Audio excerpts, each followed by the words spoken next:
So I'm going to do a quick little intro here to set the stage, and we'll just go right into it, have a conversation, and see what kind of gold we can dig. Awesome. Let's dig. And good afternoon, ladies and gentlemen. Welcome back to the Historic Lynwood Theater Podcast. This is episode 109. I know what you're thinking with that. How did you get through 108 so fast? Well, we've been having fun with it, so our guests just keep on coming, and we're very much pleased with the response, and thanks for everybody that's downloaded and listened to the podcast so far. By the way, we have just uploaded the first episode onto YouTube, so the video cast now is officially off the way too. So if you want to see us live and in person, you can go to YouTube. We'll give you the go-to information a little bit later on.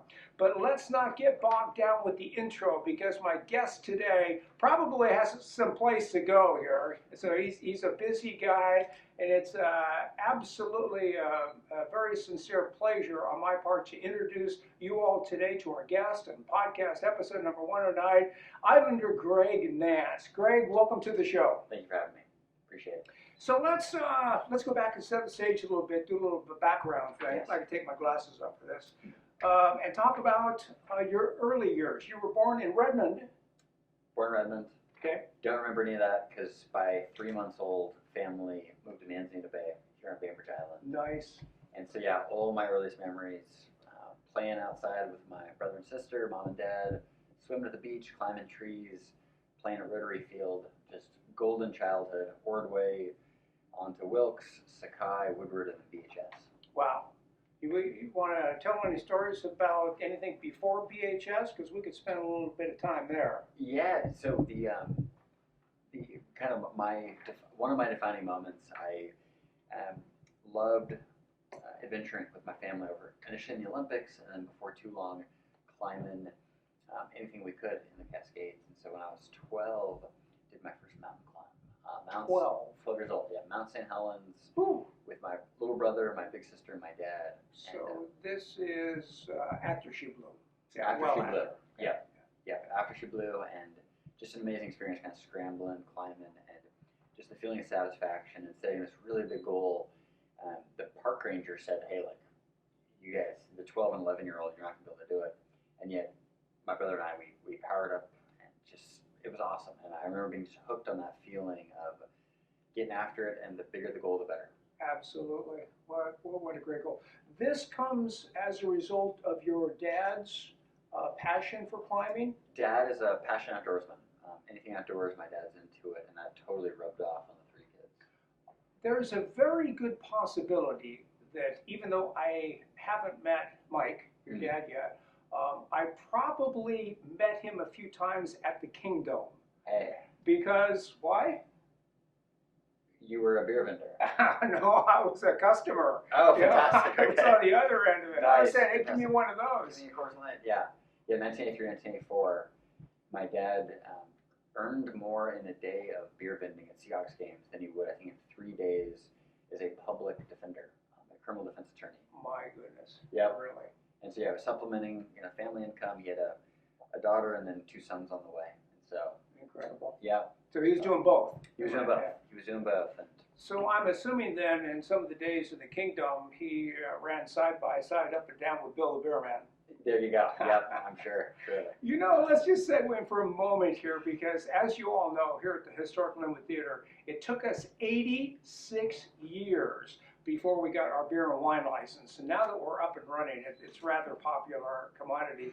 But I decided that I wanted to keep everything local, so our beers are from local craft brewers, Bainbridge Brewing. Nice. We've got their IPA, Eagle Harbor IPA, and their Commuter Coles, which is incredibly popular, and a great beer. But I thought to myself, let's get some Rainier. Mm-hmm. And so we do it. It's our lost leader. We've got Rainier in a can. I'll pour in a glass for you, just like they used to do in the ballpark, for $4. So you tell me where you can get a beer these days for $4. Anybody? Yeah. Bueller? So anyway, that's kind of a fun story. And so let's go into high school. Yep. Bainbridge High School. You graduated in '07. That's right. Okay. Give me your athletic, scholastic bio. Yeah, so I loved sports, and my goal growing up was to make it as an athlete. Wanted to pitch for the Mariners, and if that didn't work out, maybe play wide receiver for the Seahawks. Neither were in the It's good cards. to have a backup. Exactly, need the backup.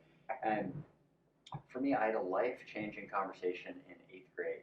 Really lovely gal in my math class, a gal named Lindsay, asked what I was going to take freshman year, and I told her construction production because I wanted to learn some carpentry. And she told me, "Oh, that's a shame because I'm going to be taking debate." And so when Lindsay's doing debates, like, well, it's not too late. Let me switch my class registration. I signed up for debate class, and that ends up being, it's a turning point in my life because debate really became my thing, where I was a competitive guy, but I wasn't that great as an athlete. Playing a bunch of stuff, but not at that high of a level. Whereas debate and joining a really good team at Bainbridge High, I ducked to water and immediately got into it. And that was my thing, where we would travel around every weekend around Puget Sound and all across Washington. And then by my sophomore year, literally across the country, where I'd fly to California or to Texas or to Illinois to go debate high school kids. Wow. And represent for Bainbridge. And we had an incredible team. All 4 years of high school, our team won state. And so being a part of that and then eventually becoming the captain of that team and then winning one of those trophies myself, it's a transformative experience and just such good people and just such a great experience. And that's fabulous. So you played football and baseball as well as being on the debate and captain of the debate team. You played football and baseball? Growing up, I did. By the time I was in high school, I was some baseball, some tennis, and then senior year cross country and track. And that's where the story changes a little bit. That's right. But was Coach White your baseball coach at that time? No, Coach Mesmer was my Greg Mesmer, who's a wonderful. Absolutely. Yeah. Okay. Just wanted to see if there was another dot that we could connect. No, and Coach White's amazing, but I think he predates me by a little bit. So I really missed him.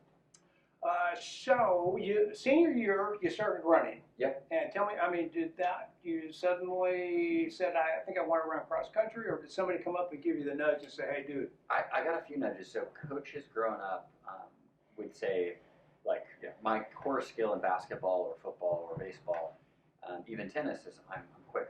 I had good range in each sport. I could steal bases. I could get open to catch balls. So many coaches growing up said, hey, you should go run track. And by the time I'm in high school, Coach Mesmer who was a big runner back in his day, said, look, you're all right at baseball, like you got some promise here, but like you could be really good at track. And finally, I paid attention and I followed through with the advice and go up for the team senior year. And it was both really challenging to dive in there and also just so rewarding. Running is one of the sports where what you put in is what you get out. And no matter how much talent that you're bringing to the table, you've got to work hard. Because talent's not worth much if you're not training it. Absolutely. And there's a learning curve to learning how to race, to train and then to race. And I wasn't that great at it initially. So I wasn't some natural setting every record. Senior year at BHS, joined the cross country team. And actually, I only raced as high as number 8. So I don't even get a varsity letter out of my experiences on the cross country team. And so I was like, oh man, I went over this and I don't even get a letter out of this. But I took that training into the track season, spring of 2007, and I made the mile relay team, 4x4. 4x4? And we had a great team. So I'm pretty sure I know your coach at that time. Pat Logan. Pat Logan?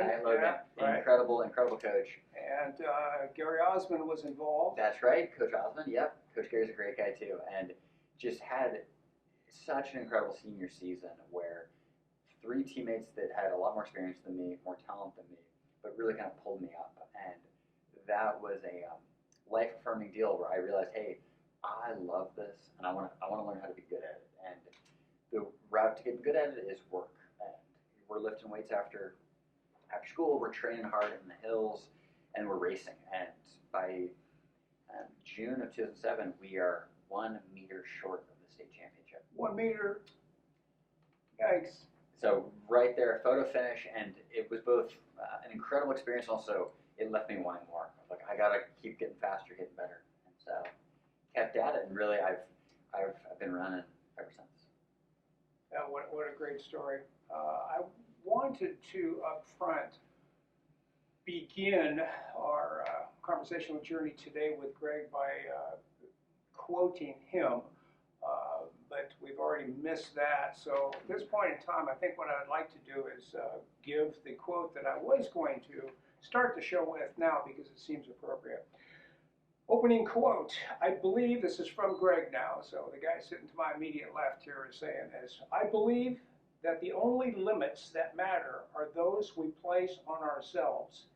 Tackling big challenges teaches us that obstacles are opportunities to become a stronger version of ourselves. You remember saying that? I do. What was it in regard to? Because it certainly is applicable to our conversation right now. Yeah, so back in 2019, I ran 7 marathons in 7 days on 7 continents. And to that time, that had been the biggest, craziest, hardest thing I'd ever done.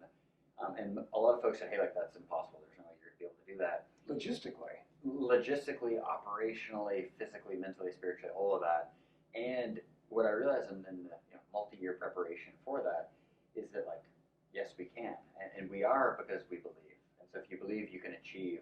And I think that applies to so much in our life, not just physically, not just with running goals, but literally with anything. If we believe we can do it, we're going to find a way. And it starts with having the right team around you, great people that are encouraging you, supporting you, pushing you forward.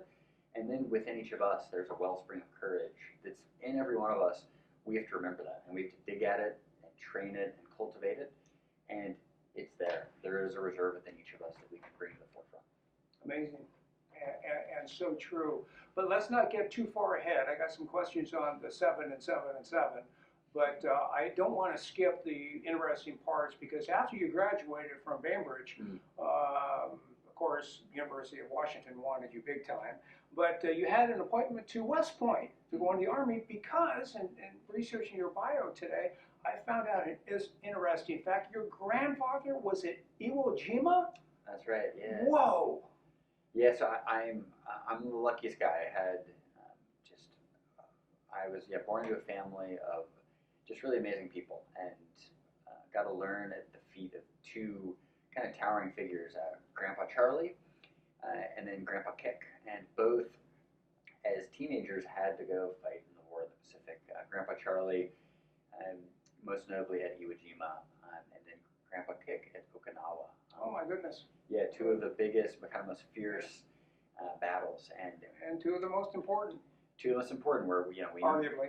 Yep, and both of them just did their level best to take care of the guys they're fighting alongside. And only much later in my life, very recently, have I learned kind of the full consequence of their service and really like the wounds they carried to their dying days. And it's really informed and inspired my mission working with youth mental health, where there are a lot of folks that struggle, that carry that silently, and my granddads are both in that category. And I've only learned that interviewing my now 95-year-old grandma, and then my aunt who had a number of conversations with my granddad as he was sick before he passed. And it's become a big part of my own mission to support those in need in all shapes, sizes, colors, and that includes veterans who have served to continue our freedom and oftentimes carry the wounds that can be silent and invisible throughout their days. Wow, what a testimony, and to be able to go forward on the shoulders of those that have gone before us is an honor. Right. And so congratulations and thank you for that. Right. But let's not go too fast here, because you chose, instead of going to West Point, you went to the University of Chicago. That's right. And tell me a little bit about that. Yeah, so I, as an 18-year-old, my goal was to get as far away from Bainbridge as possible. And so, like a lot of kids, I didn't appreciate this place growing up at all. It was just, I felt trapped and I felt cloistered. And the further I got with these debate competitions, I just felt like liberated, like, hey, I'm doing my own thing, I'm making it on my own, I want to get far away. And so, I don't have to work as a concessionaire at the Lynwood Theater. Yeah, no, exactly. So I get to a place where a bunch of my friends are applying to school, and I hadn't really thought much about it, but a bunch of my smartest buddies mentioned this place on the other side of the country, University of Chicago. I look into it, and it looks beautiful. It's in this big city, and it just sounds real interesting. And so I wanted to see if I could make it, maybe as an engineer or in physics. I had this pipe dream of becoming an astronaut someday, and Whoa. needed to, got to go study engineering and physics to go do it. Hold on to that thought of wanting to be an astronaut because we're going to return to it in a little bit here. But please continue. Yeah, so I write an essay, and to my shock, I ended up getting into to the university. And I one confession is I wasn't top of my class at BHS, actually far from, but we had about 360 students in my graduating class, and I was around 185. So I was super middle of the pack, where all of my kind of creative energies were going into debate and then into sports, and so not much is left over for schoolwork. I was kind of slacking.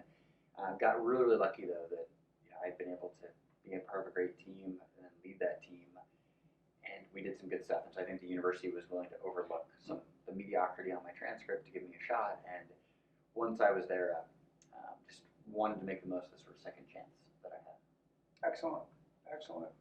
I think that's a story that should be considered, because a lot of times it is just a numbers game. It's your GPA, it's your testing scores that get you in to where you want to go or not. And to have an institution as prestigious as the U of Chicago make the exception in your case, a very good decision, by the way, I think is a positive testimony to the success of the system, I have to say that way.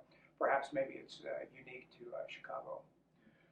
So you continued on in debate. Well, what did you decide to take as, what was your major there? So I started off in astrophysics, and Woo.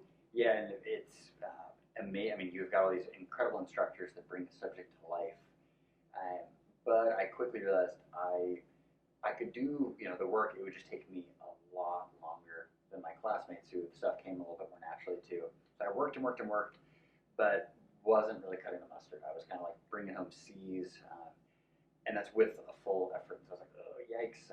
And so I ended up kind of washing out. And so instead of astrophysics, I study international relations. Here we go. And yeah, another kind of life-affirming decision that sets me on a new track. And that was so much, so fun, and just so interesting and engaging for me, in part because I had these professors who were just so into it, and they brought the subject to life. And so I took a class called strategy, which was my first kind of foray into this, and the professor teaching the strategy class pretended like you sitting in the auditorium, you were the president of the United States, and I am your national security advisor. And so it's kind of this cool concept to be taken in class, and I'm going to teach you about the threats of radical terrorism. I'm going to teach you about the threats of nuclearization and rising China. And it's like, wow, like I'm taking notes. I'm really interested in this. This professor would have to miss class every couple weeks. Why? Because he's actually at the White House or at the Pentagon briefing the president. Whoa. And so it's like, whoa, and like this is the person teaching our class. Wow. The intelligence community. It's just amazing. And so I just fall in love with this subject, and I realized that I can learn a ton from this gentleman and other great professors there. And so I felt, said bye-bye to astrophysics and just leaned in to international relations, and it was the right thing for me. Way to go. Nicely done. Well played. So by your senior year in 2010, you were elected student body president. Yeah. So. Whoa. Yeah. So I had done. I had been a class officer at Bainbridge, and I really liked it because it was fun. It was a fun excuse to get to know a lot of my classmates. Number one, and then number two, to solve little problems that emerge in high school. And, the thing I was proudest of, I helped. Plenty to go around. No, well, yeah, exactly. And there's, to this day, there are hoops, outdoor basketball hoops down at like the Commodore area. And I was one of the fellows back in the day that said, hey, like there should be more things we can do to go play outside. And so, anyways, that years later, it's fun to look back like, hey, like those are now there, and in part because we were a squeaky wheel saying let's put in some hoops.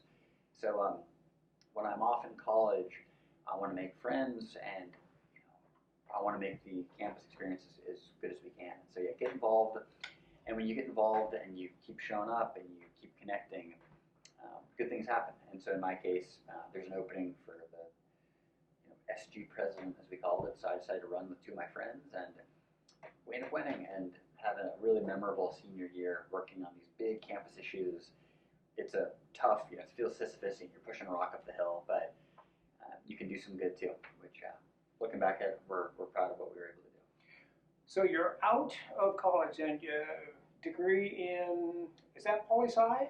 Yeah, political science diploma with international relations. Okay. Yeah. And so you immediately started spreading out the resume to applicable locations, or did you go into business? So yeah, I was assigned between a couple things. So I was aiming to follow in my granddad's footsteps. I was actually training with Marine Corps kind of officer preparation. So they have an OCS, Officer Candidate School, and I was preparing with these guys, like climbing ropes, lifting weights, doing these 6 a.m. runs. The stuff that Marines do. That's right, and worked with a wonderful gunnery sergeant, staff sergeant to prep all that. So I was getting an application ready to go for that. I was debating about becoming a teacher with Teach for America, either in the Mississippi Delta or Chicago. Was debating between those two. And then kind of out of the blue, I get this amazing opportunity to go study for my business degree with a scholarship. And so got what's called the Gates, the Bill and Melinda Gates scholarship at Cambridge University, like my dream school, and they're going to pay for it. And so a bolt out of blue sky, I'm just like, wow. And so I decided, I'm going to go study and spent a year in the UK with help with a scholarship, learning kind of entrepreneurship. Because I've been messing around in my dorm room with some buddies trying to build a nonprofit, and I think this project had a lot of potential. But I realized, there's a lot I don't know, and maybe school can help me to work through some of this. Was that Project Money Think? That was, okay. Yeah. Tell us a little bit about that, if you don't mind. I don't mind. I love talking about it. So we can flash some links here at the bottom, should you be interested in further information. There we go. When I was 19, I had worked an internship at Merrill Lynch during the summer of 2008, which, for those of us remembering our economic history, was a terrible time to be working in Wall Street. Yeah. Half the floor ends up getting laid off that summer of my internship. And at the end of the experience, I was super burned out, pretty disillusioned about the world of finance. But I did have my little epiphany in all that was, this stuff is so important to know and to understand so that you can make better decisions for you and your family. And a lot of rich folks have great advisors, have these wealth managers. How about everybody else? Who can't afford one. Can't afford one. And I thought, acutely that hits people from, communities that don't typically have as many resources. And so I loved being a student in Chicago. I was a runner, and I would run around campus. And the further away you get from this beautiful ivy-decked campus, you start to see the challenges that everyday people are facing, including these boarded-up businesses, these apartment buildings that have suffered property damage, these repossessed cars, all that. And so I just had this moment where, what if I could apply some of the lessons I've learned from this world of Wall Street to actually help people? And so that was sort of the idea behind Money Think. And we started sending college students into high school classrooms to help students make and manage money, especially around the issue of college access. How do we actually help someone prepare themselves and their finances to go to school and to get a diploma? And there weren't many opportunities for the graduating senior at that time. Yes, exactly. It was a terrible job market, and so we're doing all this, kind of volunteer work as students, and quickly realized there's a market. People need this. We can really help people, and it's kind of like one of these wildfire moments where we plant the seed. Here's the spark, and then very quickly the idea is growing, and it starts off kind of in my dorm room, but in short order, we're on campuses across the country. And so we were on 30 different campuses by my senior year. And so I think that's why the Gates Foundation said, hey, this is a good idea, and we can help provide you a little more entrepreneurial know-how to then keep building this. Money well spent, Mr. Gates. Was that part of the pronunciation, correct me if I'm right, is dyad? Dyad. Okay. Was that part of this? That's a separate project. So when I was in England, I started learning more about just education inequity and and how really unfair and inaccessible higher education is across segments of the world. And while there, I want to learn more about China and realize that for Chinese students, just like Americans, I mean, if you're not in the right zip code or go to the right school or have the right parents or connections, you end up kind of getting shut out of a lot of opportunities. And sad but true. Sad but true. And we kind of cobble together a version 1 website, launch it in Chinese, and very quickly had a lot of demand from China. And so I'm spending the next 7 years in Shanghai actually building that organization.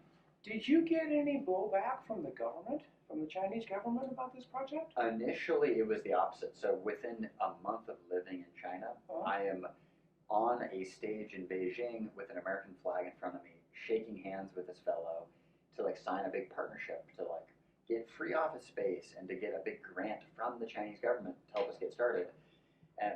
But as you foreshadow, within 5 years of that, the mood has completely changed in Beijing, where there's now this trade war that's going on. There's now a lot of hostility toward international businesses, particularly American businesses, and there's a lot of things in the authoritarian state that the government can do where there is no rule of law. There's very little protections, and so between copycats, between difficulty renewing licenses or agreements, and then just losing office space and other kind of shenanigans. Very quickly, it becomes harder and harder and harder before it's just untenable to be running a business over there. And we got a taste of that, especially in a sensitive sector, which they consider education to be. They can create a real series of hoops to jump through until you run out of energy, you run out of money, and it's kind of game over. Wow. So it is now forbidden to be an international provider of education services. Like you have to have all these licenses. You have to have a Chinese partner that owns the company. And so we had great timing, but also terrible timing, because as soon as we were really building a mature business, all of these new rules and restrictions come in. And so they basically kind of chase you out with your tail between your legs. Wow. Wow. Interesting. That period of time when you're trying to do all this good in a semi-hostile environment now, you're living in Shanghai. That's right. And you're also doing some PR work for the Seahawks, if I read the bio correctly. So I was super, super homesick in living in China. So this is what year we're talking about now? This is 2016. Okay. 2016, so I've been over there quite a while. And really, I miss my family. I miss Bainbridge. I miss Seattle. I miss my friends. And one of the little ways that I stay connected is I watch each Seahawks game. And so my little ritual, I'll run from my apartment at like midnight on Monday morning because the time difference. To watch it live. And the Seahawks caught wind of this, and so ended up sending out a film crew to kind of capture the game. They sent a crew to Shanghai? Sent a crew to Shanghai. And what a surreal moment. But they send the film crew and then send one of my favorite players, Big Play Babs, Jordan Babineau, to come surprise me as I'm watching the game. Really? At a bar in Shanghai, which... were there any other Americans there watching the Seahawks play? We'd have, usually 2 expat or 3 or 4, come out on a 4 a.m. Monday morning. And it was a surprise of a lifetime to have, Big Play Babs hop out and then watch the rest of the game with me, which was just amazing. And do you remember who they were playing that day? We were playing the Saints. And The so Saints. Drew Brees is a phenomenal quarterback, and he ended up having the best of us that day. Oh, boy. But it was so amazing having Jordan Babineau, a retired safety, walking through what he was seeing in the formation, what he thought would happen next. And the guy's football IQ was just off the charts. So he was predicting, the motion left means, we're going to have a screen underneath. He had the book. He memorized the book. There you go. So. And let me just throw it back a little bit anecdotally, because I saw Drew Brees play. Just happened to be in the 2000 Rose Bowl in Pasadena when he was at Purdue, playing against UW when Tui was the QB, and we tore them apart. But they made a very, very legitimate and scary comeback attempt in the fourth quarter. But UW won that game, and he has just retired, or? Yep, and he's going to do color commentating, I think, for Okay. Fox or CBS, one of They those. say there's some money in that. I imagine so. Yeah. Yeah. Whoa. Yeah. Okay, good. So we're out of Shanghai now. You're still running because you're running how far to watch the game at 4 o'clock in the morning? About 15 miles. Yeah. Yeah. Run there and then run back. So we're setting the stage here for part 2 of our interview today because we're going to go back and we're going to talk now about some of the athletic achievements that my guest today, Greg Nance, has notched on the big board. So let's go right in and talk about that. You mentioned that you originally set out to be an astronaut, University of Chicago, taking, what was your classes? Astroscience? Astrophysics, yeah. Oh my goodness. The reason why I said stand by, because there will be an answer to this trivia question down the line, is that Greg here has done something that only 104 people on the planet have done. 104. What's our population? 6.5 billion now? And you're one of 104 to run 7 marathons in 7 days on 7 continents. Now let's put it in perspective. That 104 people, 2.5, so 2,005, no, or is it 2,500 people, okay, globally have summited Mount Everest. 500, only 500 people in the world can claim that they have been in space as an astronaut. 500 people. So cutting it down now, only 104 have done this 7 marathons in 7 days on 7 continents. Can we talk about that just for a minute? Because I've got some questions. Adventure of a lifetime, man. It was a crazy goal, and it's the beauty about a crazy goal. It can be a huge motivator to bring your A game and to work with the best people to make it happen, and that's exactly how it played out. Was this something that was already established, or did you put it together? There's a fellow, even crazier than me, a guy named Richard Donovan, Irishman, and he is one of the kind of the godfathers of endurance athletics and like wild kind of adventure racing. And so he is the first guy to do it, and it was now On his own dime. on his own dime, making it happen. And he realized, hey, there are other runners that would love to do this, so let's actually pool the resources. And so he organized. He gets a ton of credit for all of this because the ops and logistics are actually the hardest part of all this. And he and his team are the group that put together the ops, logistics, all of that to actually make it happen, including measuring the courses, getting volunteers out, all of that. So wonderful, wonderful guy, and a great mentor, great role model, great inspiration. So you decided that this sounded pretty challenging. Yes. Sounded like fun. And away you go. I've got a list here of the destinations, and again, we get back to the logistic challenge here of scouting these out to make it happen. Because I put on enough events, just the support of something of this magnitude. To do 1 marathon takes weeks and weeks and months of planning. So to do 7 in 7 days with that logistic challenge of getting to and from 7 continents is just off the charts ridiculous. So we started in. Where were we here? Lost my place. We started in Antarctica, if I'm correct. That's right. Novo? I have no idea where Novo is. Yeah, it's like thriving metropolis? Yeah, exactly. I think it's like Novosibirsk, and it's a decommissioned Soviet research station. Aha. And so there's still scientists that work there, like call it 20 people roughly. So tiny, and it's effectively a series of like cargo shipping containers. They've been like put together, a variety of scientific equipment, and then this like tiny little cafeteria. And that's it. You're surrounded by white wilderness. It's so, one of the first impressions for me was it's so bright because the sun, this was January 31st, 2019, so it's high Antarctic summer. So it's still extremely cold, but it's also very bright because you have the sun above the horizon and it's hitting ice and the ice is reflecting.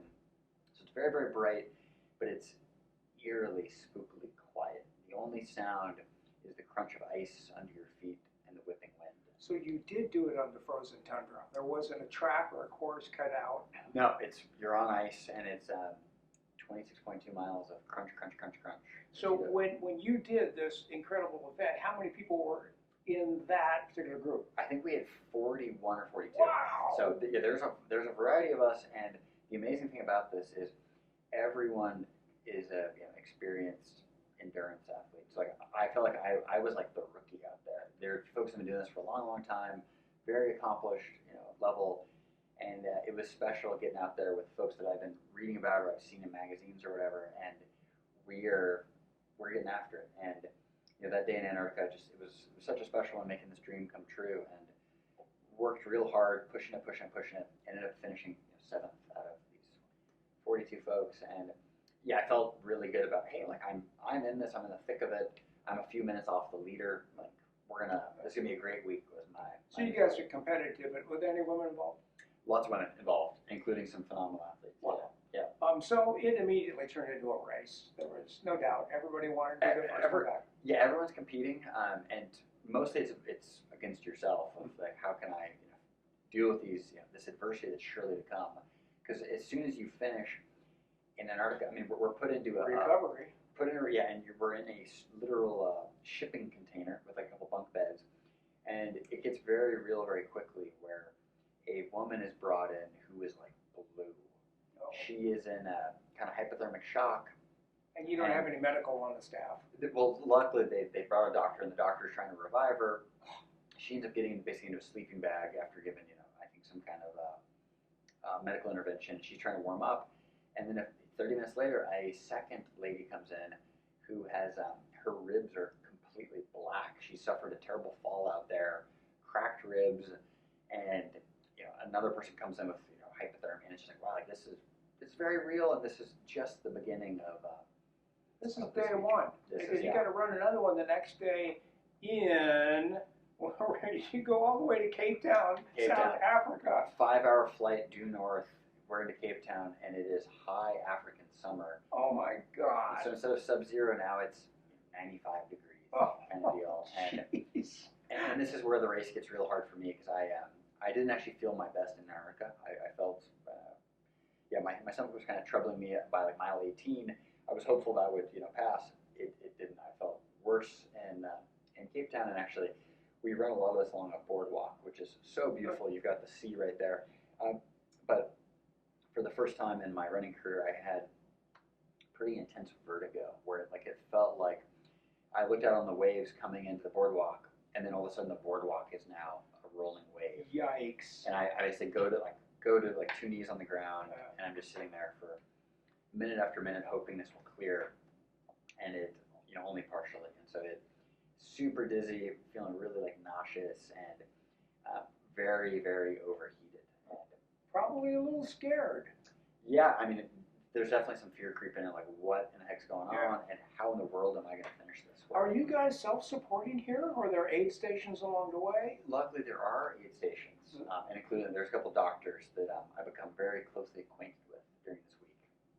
And so, yeah, I feel very well supported, taken care of, but even still, when your body's kind of failing you, you've got a lot of miles in front of you. You do. And you do. And now it becomes a strategy to hang on and to recover to the point where once you touch down in Perth, Australia, the next day, you're ready to go. Exactly. Or as ready as you can possibly be. Precisely. And one of the challenges that was emerging for me is I was unable to keep liquids down. Basically anything, even water, would just really trigger this.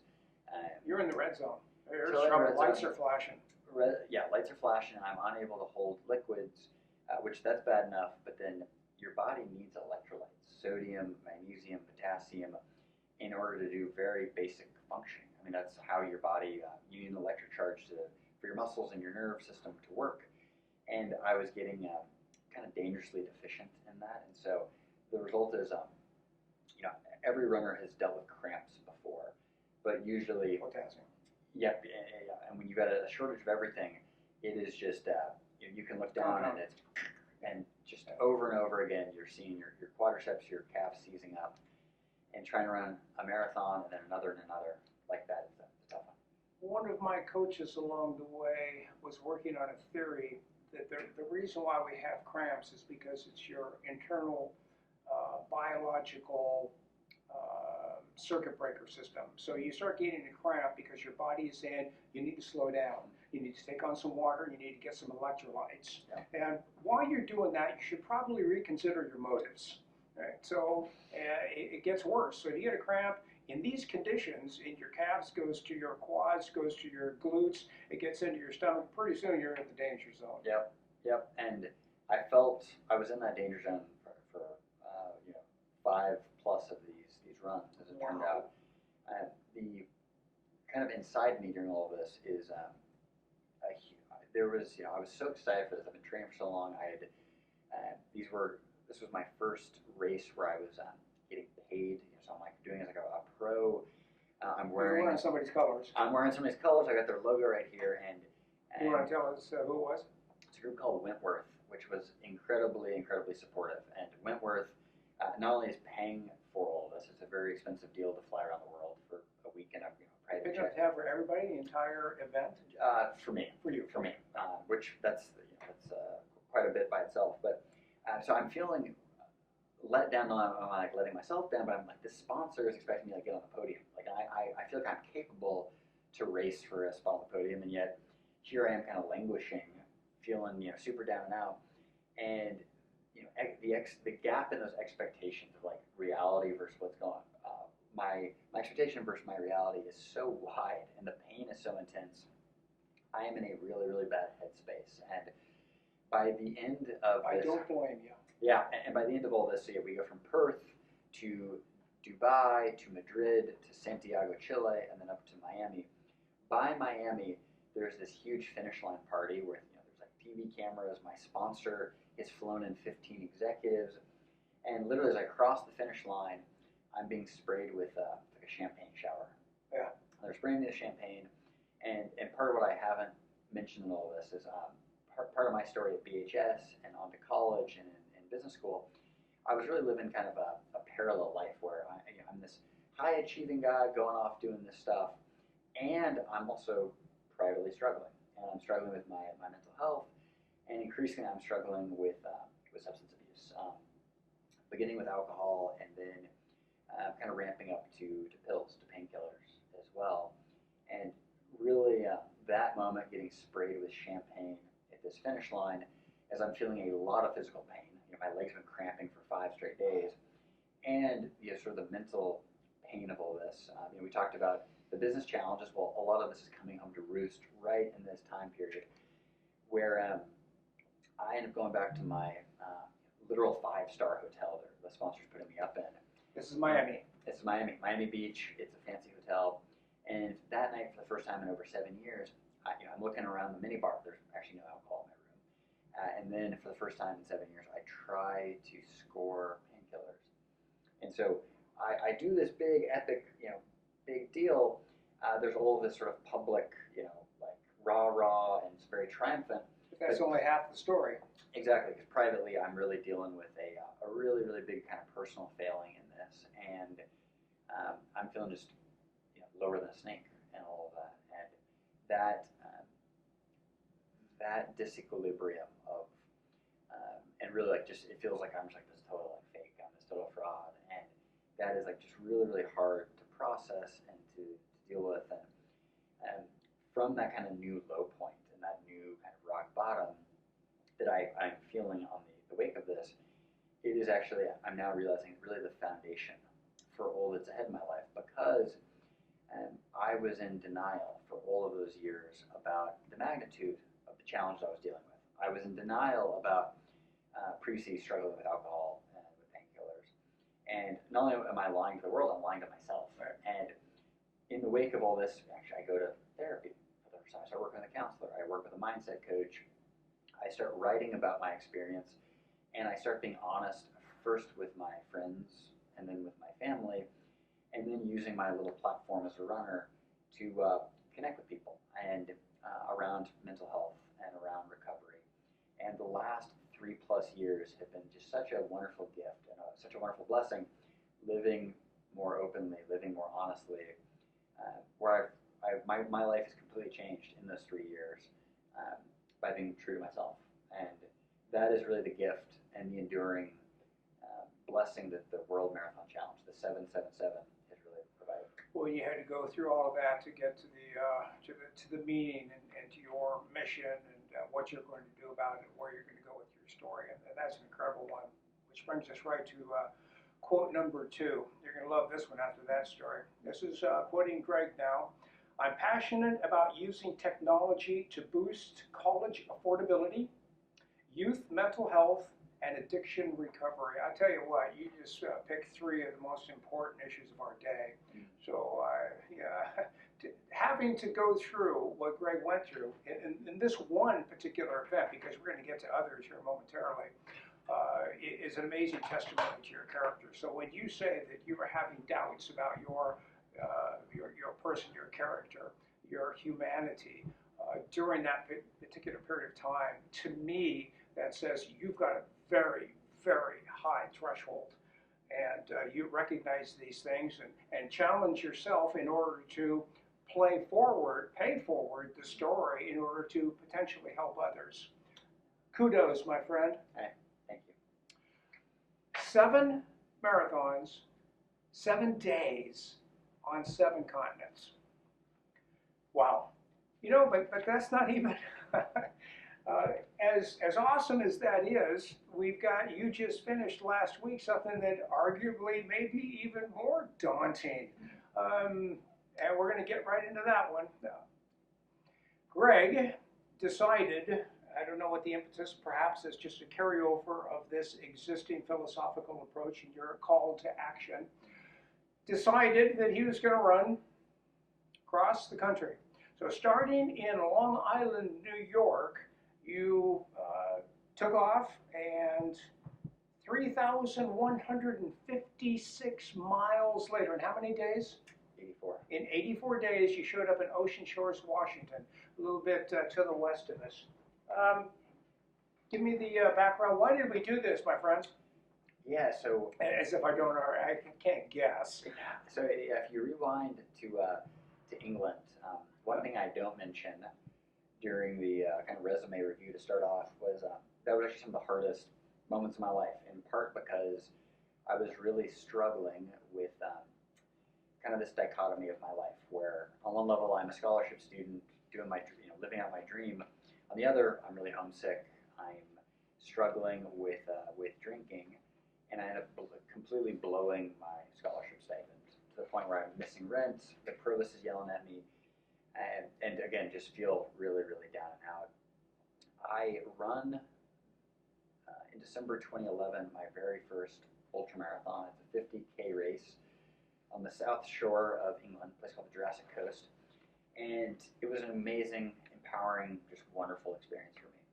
Going out there, and I suffered. It was raining, it was cold, More suffering. Windy. Yeah, and it's elective. Luckily, this one's elective suffering. But I get to that finish line, and I don't know where it came from, but I had a dream that someday I'm going to run from New York to Seattle. And the only way that dream can ever come true is if I stay away from alcohol, because I'm poisoning myself, I'm destroying my life, and I'm heading to jail or an early grave the way that I'm treating myself. And that dream of running across the country became this North Star that for the next 10 years, I've stayed sober, and it had taken me... Thank you. No, it took me 100 tries to finally get sober, and this little vision is what I think actually helped me to stay sober. And so, this run across the country, it was always something it's on the horizon, and it's way too much for me to start now, or to begin now. But I'm going to keep laying one brick at a time, one brick a day, and someday I'm going to be ready to take this on. And I set an aim and an intention to go do it, and started realized I've got to go do this. So April 25th, 2022, we're doing it. Pandemic is over somewhat. Yeah, and so I set the intention, and that day it's sunrise on the Atlantic Ocean, and as I'm walking to the beach to touch the water, knowing what I'm about to have to do, I'm thinking, what in the hell was I thinking? Like, this is the worst. This is so mind-bogglingly dumb, and yet here we are. And the beauty is, we collectively, myself absolutely top of the list, will try to talk ourselves out of the biggest growth opportunities, the biggest learning opportunities the most life-affirming chapters because they're scary. They're beyond our comfort. They're way beyond our comfort zone. And that's why we're going to learn, we're going to grow, we're going to become a better version of ourselves. And that day on the Atlantic, like, I felt like, in some ways, like running away and just like, I got to get out of here before I start this. You could have easily done that. Could have pulled the plug, could have come up with 1,000 excuses, but the beauty is I had just wonderful people there in support there at the ocean, and I had wonderful people here on Bainbridge Island, Doug included right here, that believed in me, were rooting for me, supporting me, and wind in the wings, man. And so touch the water and then start heading west. And for the next 84 days, averaging 38 miles a day, reeled it in. Wow.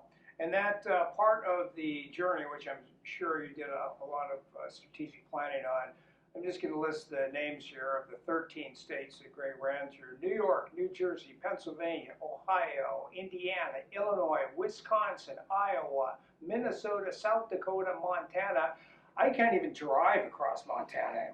It's a big state. And then bits of Idaho up in the top end, and then finally back home to Washington.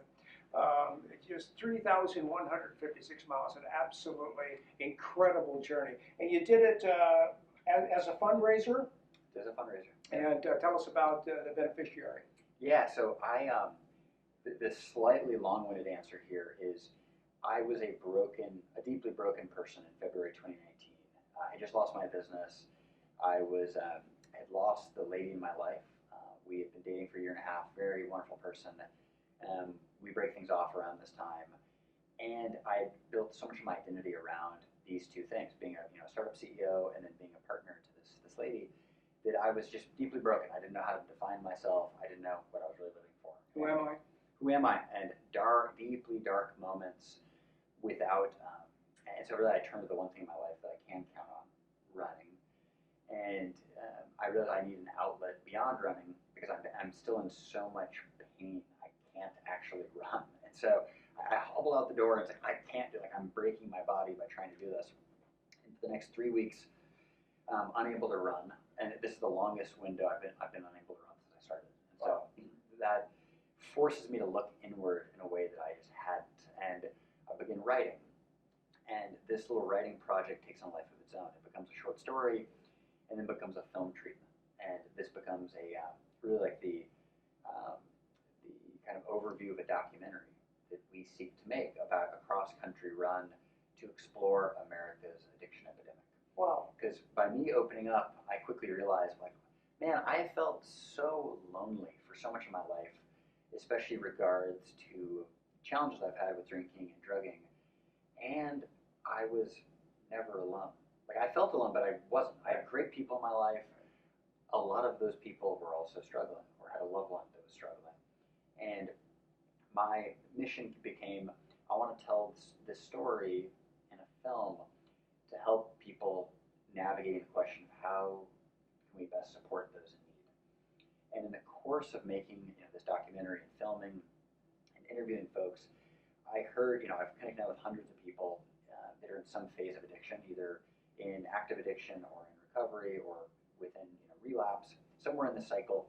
And I always love to hear people's stories, and I like to rewind, like, how did it start? Like, where did this come from? And most every single person I've spoken to, it's a season of challenges from youth or a series of traumatic, difficult moments or unprocessed pain or grief. It's some kind of a scar that was initially unattended to, that most of us began self-medicating to just feel better. Is what it is. It's a common parallel in so many stories. Stop the pain. Stop the pain. And when I was 16 and I lost my grandpa Charlie, the fellow who, he's my hero, he's the one that fought at Iwo Jima, the large-in-life character who's always there for me, the one adult I can relate to, he had a massive stroke. And one day he's the strongest person I know, the next doesn't recognize who I am. Yeah. And I'm completely powerless to do anything about it. That hits me like a ton of bricks. And it's a pain that like just sears in my stomach. And the one thing that I can do to make it feel better is drink a 40 and then 80 ounces of malt liquor. And all of a sudden, the pain is somewhat manageable, and I'll figure it out later. And hearing others and their version of that story for the pain that they felt, I realized, look, my mission is to help people avoid the trap of addiction. And it's not enough to help someone once they've completely ruined. In a lot of cases, addiction can ruin your life. It can put your family through hell. Sure. It leads to brushes with the law, or worse. Right. And Exactly.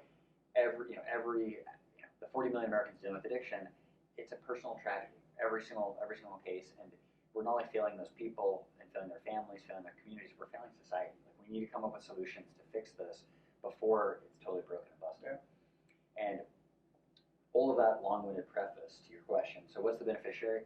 On February 22nd, 2022, realized I can be part of the solution here, and so decided to launch Run Far Foundation. Okay. And we do two things. We are all about helping young people build resilience, find community, find purpose, get active, have fun. That's our mission. We want to be a nationwide organization. Good mission statement. Yeah, we want to be there for kids to build the resilience before this tough stuff hits. Because it's hard to be a teenager any era, any time. Between COVID and the social media nonsense, it's harder than ever to be a young person. And so we think that the time is now to turn the tide on mental illness and this addiction epidemic.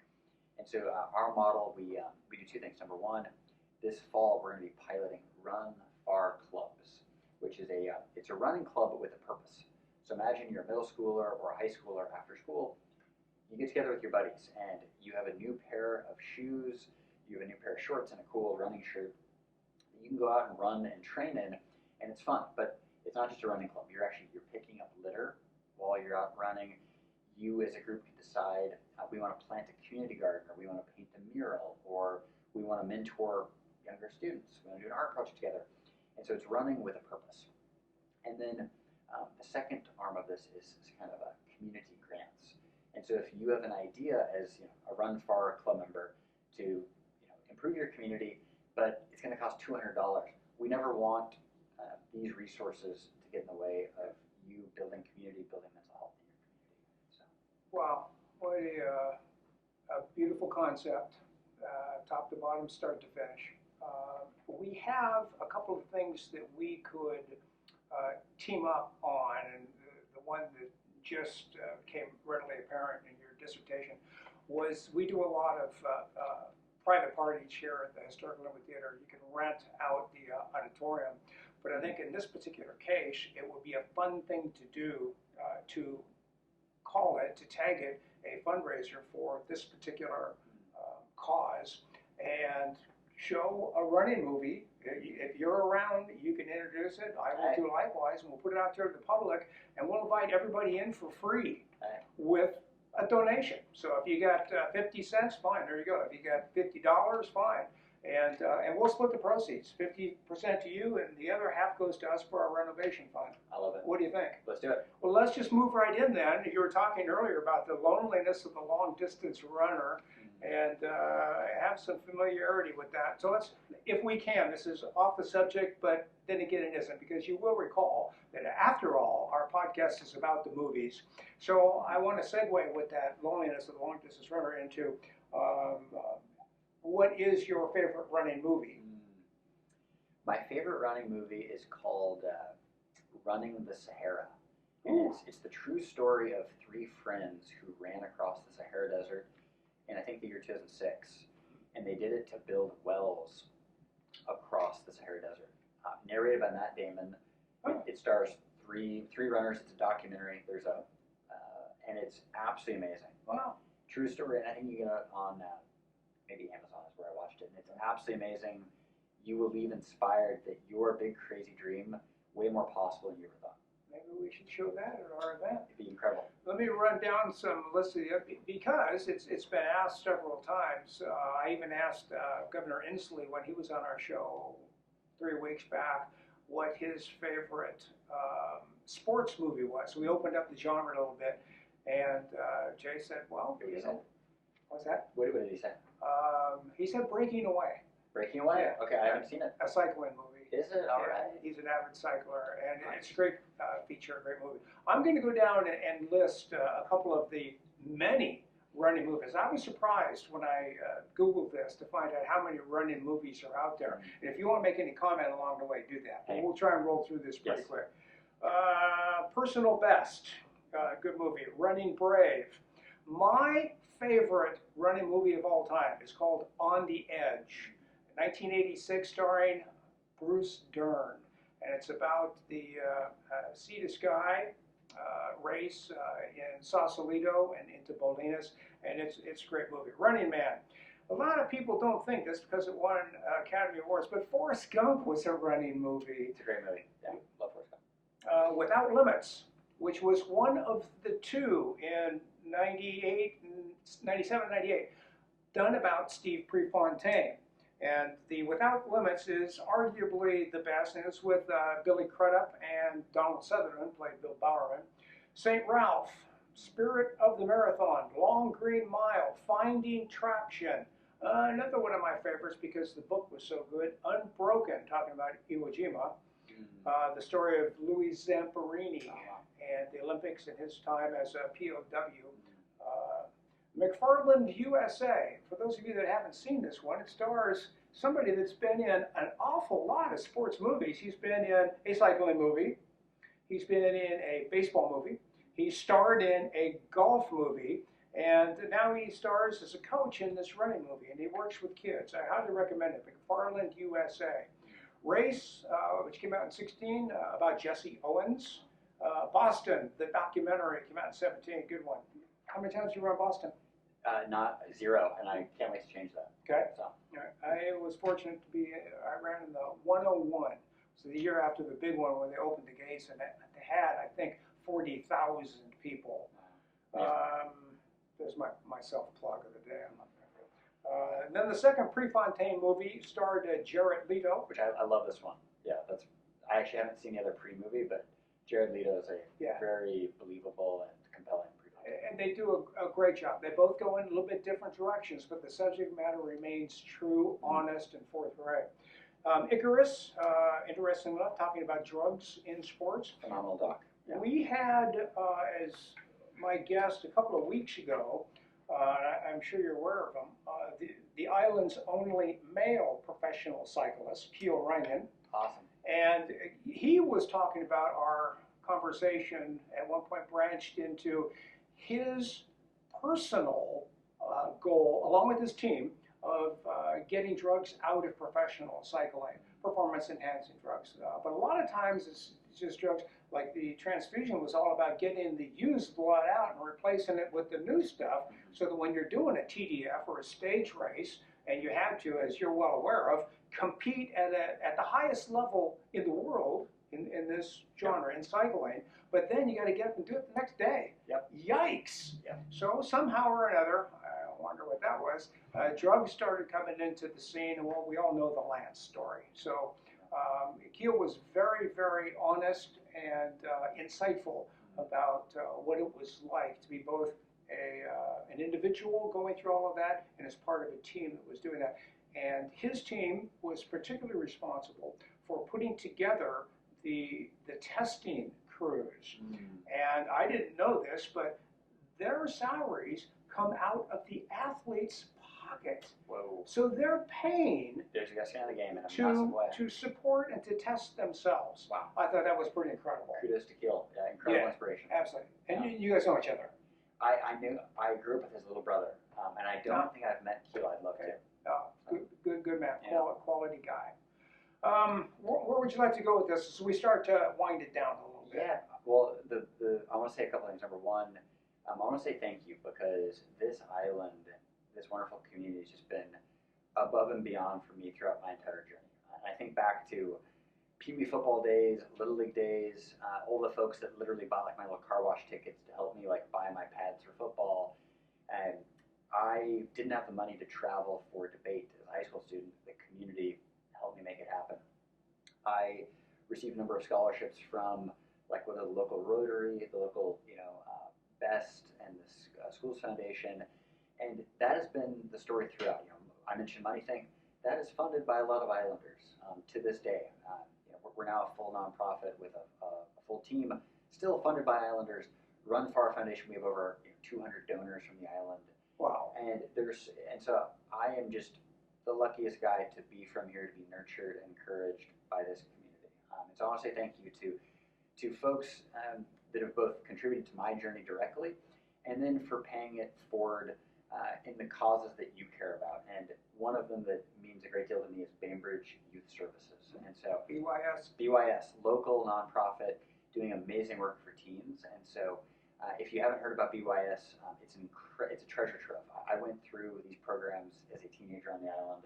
It's helped me become who I am, and it is there as a resource for our young people today. And so I encourage you to learn more about it, and to, if you feel called, to volunteer your time, donate your resources, because it's doing incredible work in the community. So give us the last minute closing, the denouement, the last 500 yards of your go-to places. If somebody wants to serve for additional information on any number of your events or foundations or personal, why don't you give us that? Yeah, so you can learn more at gregrunsfar.com, okay, and then Instagram, gregrunsfar. Both of those have links to all my stuff, and would love to get together. It takes a village. We've got an amazing one right here, and I'm just so appreciative of this conversation, the chance to share. So, thank you. Well, it was a pleasure having you on board today. This was the Historic Lynwood Theater podcast, and we just came up with another event today. Later tonight, I'm going to put in a telephone call to BYS, Bainbridge Youth Services, and see if they'd like to get involved in our upcoming events. Please. So that'll be fun. In case you missed it the first time, we're going to team up and pick a running movie and put it up on the big screen, free admittance to everybody, and try and gather some funds for Greg's cause and for our renovation fund. So without further ado then, sir, it's been an absolute pleasure. Thank you for carving out some time in your busy schedule to visit with us today. Absolutely my pleasure. Yeah, and that's going to be a wrap here for the Historic Lynwood Theater podcast, videocast, now episode 109. 3, 2, 1, that's a wrap. Woo! Appreciate it.